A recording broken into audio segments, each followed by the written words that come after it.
Support for the Capital Connection comes from United University Professions, representing 37,000 academic and professional employees at SUNY campuses and teaching hospitals across New York State. Frederick E. Cole, President, uupinfo.org.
It's the Capital Connection. Hi, I'm Alan Chartock. Joining us this week, and we're quite lucky, is Ed Cox, who's back again as chairman of the New York State Republican Party. Ed Cox previously served 10 years as party chair. He left to lead a fundraising effort for then-President Donald Trump's bid for a second term. And I gotta say, welcome back to the Capital Connection, Ed. Always a pleasure to have you here. It's a pleasure always to be with you, Dr. Chartock. Anyway, Governor Hochul and lawmakers recently passed a $229 billion state budget over a month late. A big part of the delay involved negotiation over bail reform, with the governor convincing lawmakers to change the law, allowing judges more discretion when considering bail, which are now not tied down by the least restrictive means, in quotes, clause, which was removed from the legislation since bail reform was a big Republican issue in the last election. Is this good news in the budget? It's still a huge issue. I don't understand this least. I'm a lawyer. I still don't understand the least restrictive issue, what that does. The bottom line is we still do not have the judges cannot consider a dangerous issue with respect to a defendant as to whether to have him put under a large amount of bail or not. And that we're the only state that does not permit judges to consider whether or not the defendant or the accused, whatever you want to call the person, whether or not the person is dangerous to the community. Only state. And until that gets changes, they have not really impacted the issue. And then there's the issue with respect to discovery loss. Assistant DAs are leaving in droves because they have to turn over any evidence that they have that is related. If they don't turn it to with the issue that the accused is being accused of, and if they don't do it, the accused goes free. It's not, whether it's relevant or not, a little bit of evidence that they had something, and the defense lawyer can say, you didn't turn that over, and the defendant goes scot-free. That's why 60% of these cases are dismissed, and that's very frustrating for assistant DAs, and so there are real issues still with our criminal laws here and the cashless bail reforms that were made. What's the fix? What's the fix? The fix is to permit judges to consider a dangerous criteria with respect to the defendant, and also with respect to discovery laws. It has to be relevant, not just related to the issues of which the defendant's being accused. It sounds reasonable. What's the resistance? anything related, as opposed to something that is really relevant and is significant with respect to the. Otherwise, minor stuff can cause an accused to walk free. Person who's murdered someone can walk free simply because something that was related, a piece of evidence that the district attorney had under their control, did not turn it over to the defendant's counsel. Even though it is not significant, it was really unrelated to it wasn't relevant with respect to the crime. But I'm sorry to push back on this, but isn't it important that, prosecutors and others adhere to the law, defendants' rights, and isn't this the way we do it? Sure, and they always do. But the law's got to be sensible, and that's not not having a dangerous criteria for judges to consider in whether or not to free a defendant onto the streets. That's not common sense. The problem, of course, is that judges are human beings. They look at somebody's face. They may even look at their color. And so we try somehow to deal with that, don't we?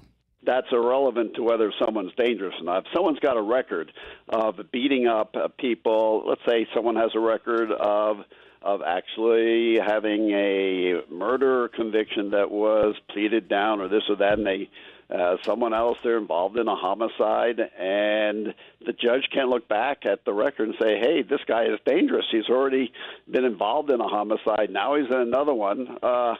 And so under present conditions, the judge could let the guy go in free into the streets. We're talking to Ed Cox, chairman of the New York State Republican Party. And so the question is, what else do you like in the budget? And could you try to be specific? Well, let me tell you what I don't like about it. What I don't like about it is that it's a $229 billion budget, which is more than the budgets of Florida, which has more population than New York State, and Texas, which has about an equal population, combined. And it is an increase over the last 5 years of about 20%. We need to have some budget discipline. And even the budget office of the governor predicts that there will be a $20 billion deficit over the next 3 years. That means that they're going to have to, if that deficit that is presently locked in continues and they don't cut back some of the expenditures, they're going to have to increase taxes again in the highest taxed state in the United States. And that means productive citizens are going to continue to leave this state in droves.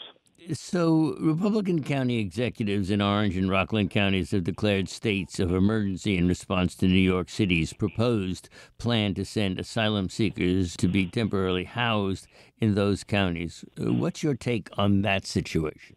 New York City has long declared itself a sanctuary city for immigrants, which means that the immigration laws, do not apply to an individual, an immigrant who actually is in New York City.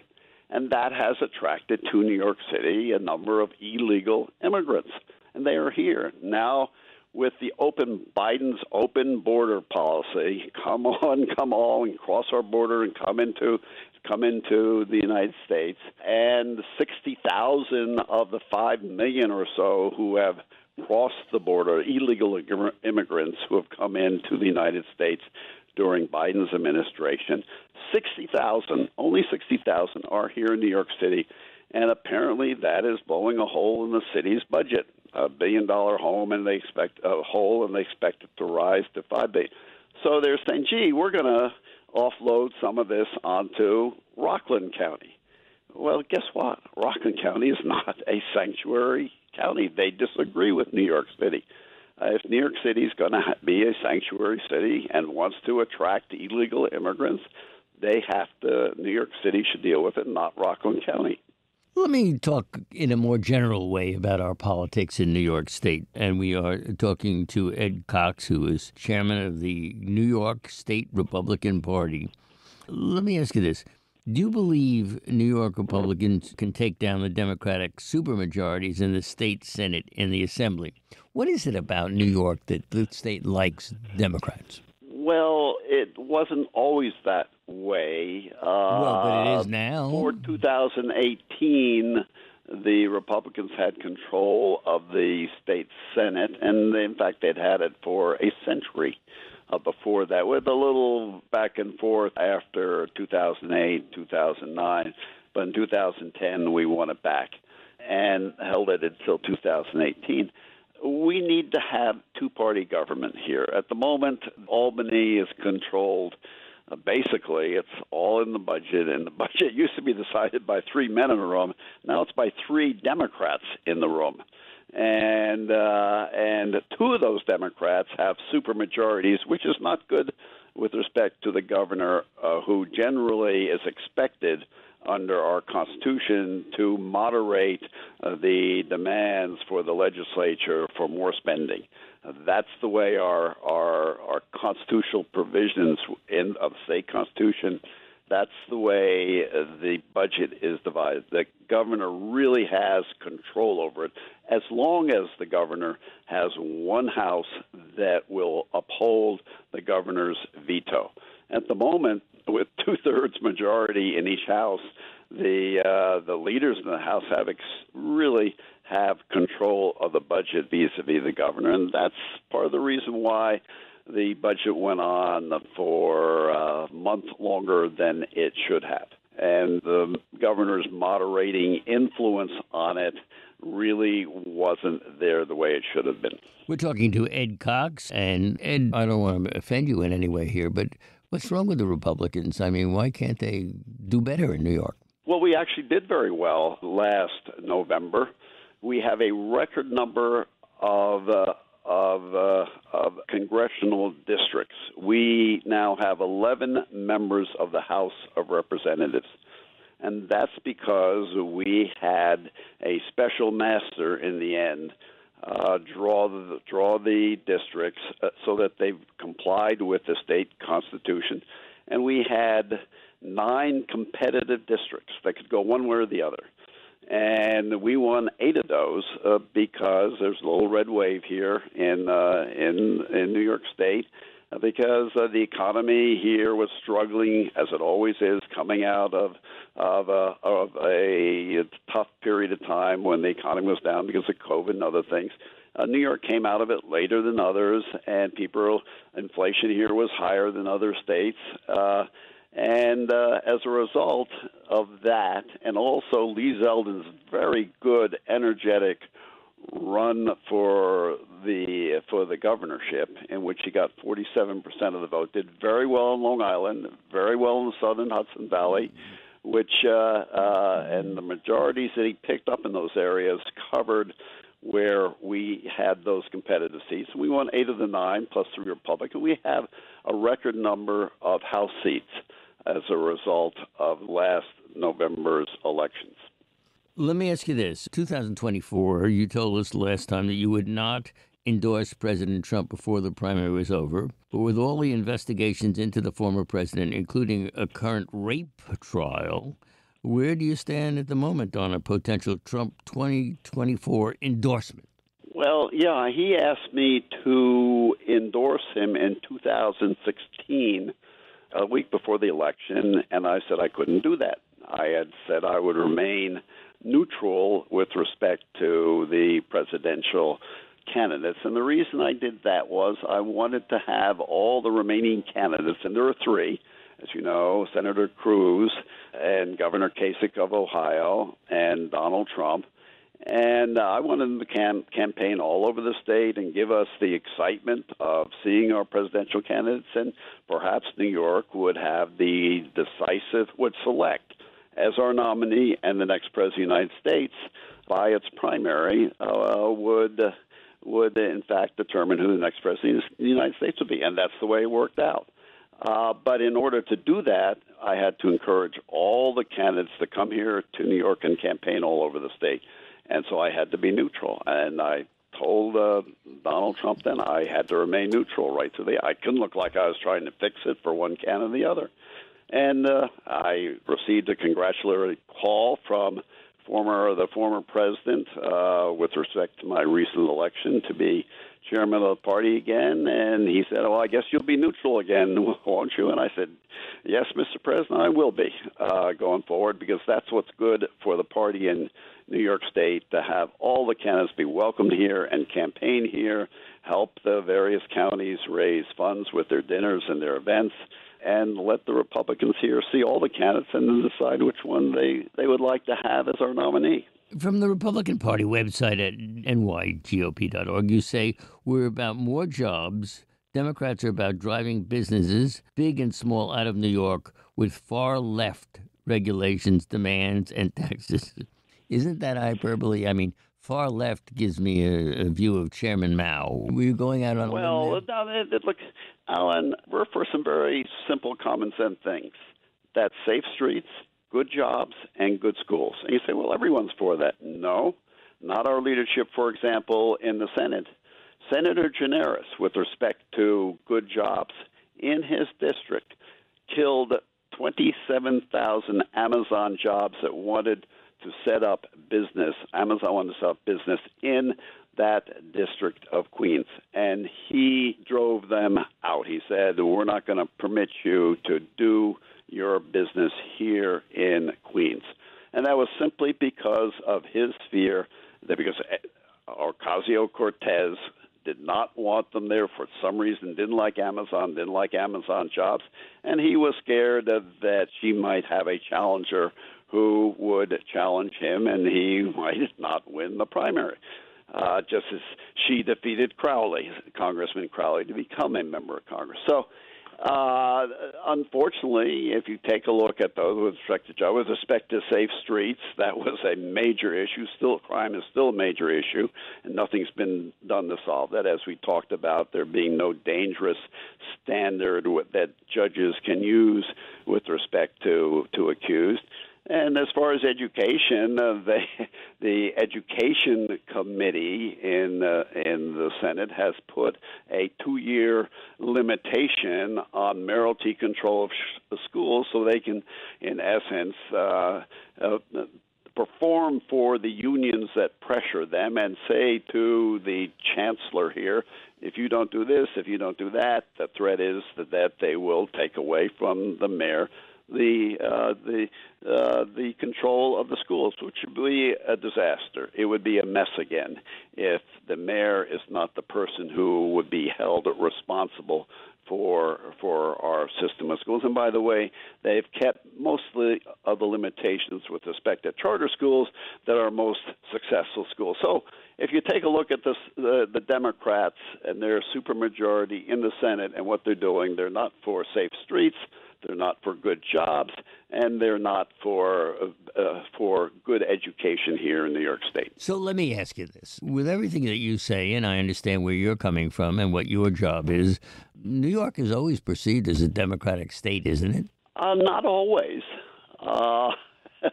George Pataki had 3 terms as governor. My beard is getting grayer. George Pataki, I remember him, yeah. Yeah, you remember him. And until 2018, we had control of the state Senate. I hear there was way back when, and I think you might remember, there's this Governor Rockefeller who actually was, I think, elected 4 times as governor and happened to be a Republican. So a Republican. He was indeed a Republican and later Vice President of the United States under Gerald Ford. Yeah. So, now, look, Republicans can come back here because the Democrats are enthralled to the Democratic Socialists now because they have won a number of primaries with a small turnout. They, who are really a minority, even with their own party, but yet they control their party because of their control of primaries. And the policies that are being... New York is a blue state, yes, but I maintain it is a blue-collar state, not a ultra-liberal blue state in its space. It's not West Side Manhattan blue. It is What's wrong with that? I came from there. Well, Yes. which did you come from, blue collar or West Side Manhattan? West Side Manhattan, definitely. Okay. Oh, yeah. 96th Street. I knew it well. The crosstown bus shifted gear right in front of my house. Okay. So, But where do you live? Where do you live now? Massachusetts in Great Barrington. Yeah. It's very nice. All right. Very nice up there. Okay. Another refugee from New York. Well, people do move on. Okay, Yeah, so I know. So we're about good schools, say the Republicans, which means more school choice and education savings accounts, alternative schools and charter schools, so parents can find the right schools for their children and students can get a path to reach their God-given potential. Come on. We know charter schools take money from the public school system, and No, they don't. No, that. No, whoa. oh, sure. Whoa. You said whoa to a horse. implemented the charter school law for 10 years as chairman of the committee. And this you're taking money from the public schools. Well, guess what? What? If people are lined up to go to charter schools because they're better schools than the local public schools. And all the local public schools and they cost less, by the way. Their budgets, they don't get the full amount of money that goes with the student. They only get 80% of it. So if a smart school district that just wants the best for their students, and the parents of those students decide they want their children to go to charter schools, the district just has to attrit their basic their teacher, and there are always teachers leading. They just don't have to hire more teachers, and they can make their school spaces available to charter schools, and the charter schools, and over time, charter schools. The fact the local public schools improve as the public charter schools set the example of what needs to be done in order to give a good education to the children here in New York State. We're talking. Oh, sorry. Go ahead, please. So it's they just have to attrit their budgets to a certain extent because the parents of these children want them to go to charter schools, so the funds go to charter schools, and they just have to attrit their budgets and make their schools facilities available to charter schools to locate in those facilities. We are talking to Ed Cox, chairman of the New York State Republican Party. So you've been a big fundraiser for President Trump. How's that gone? That was in his re-election, right. A Republican president. We raised here in New York. We led the fundraising for him, and it went fairly well. Were you disappointed in him at all? You know, there are a lot of people who have not such good things to say about Trump and his presidency. Well, I think you'll find most Republicans like his policies, that the policies were good that he did with respect to cutting taxes. Cutting regulations was terrific. For the first 9 months of his administration, because the focus was on Obamacare then and reforming it or getting rid of it, he could not do the tax cuts that he wanted to. So he did a lot of deregulation, and it was very effective deregulation. It really gave a big boost to the economy. And the results with the economy from his policies, including the eventual tax cuts that he got, were very beneficial with respect to, for instance, minorities. The unemployment numbers for minorities were at all-time lows because of his economic policies. Let me ask you about anti-Semitism. Days after 3 New York Democratic members of Congress voted against a resolution expressing support for Israel, 6 Democrats in the New York City Council refused to vote in favor of establishing April 29th as, quote, End Jew Hatred Day. And that comes from a letter that you wrote. And that is a quote from you with the following statement. Jewish New Yorkers have increasingly been targets of anti-Semitic violence. Radical Democrats' refusal to even acknowledge the reality and to express support for this historically victimized community demonstrate their abandonment of decency and takeover by the socialist and anti-Semitic far left. Could you explain that to us? Yeah. There is a streak of anti-Semitism now in the Democratic Party, particularly in the Democrat socialist wing of it, which has an inordinate amount of influence in the Democratic Party. And that's what I was pointing out there. Well, I mean, there will be people who interpret that to mean that you're saying that some of the minorities have it out. No, not minority. No, normally they're not. Look, the working class minorities here in New York, these are...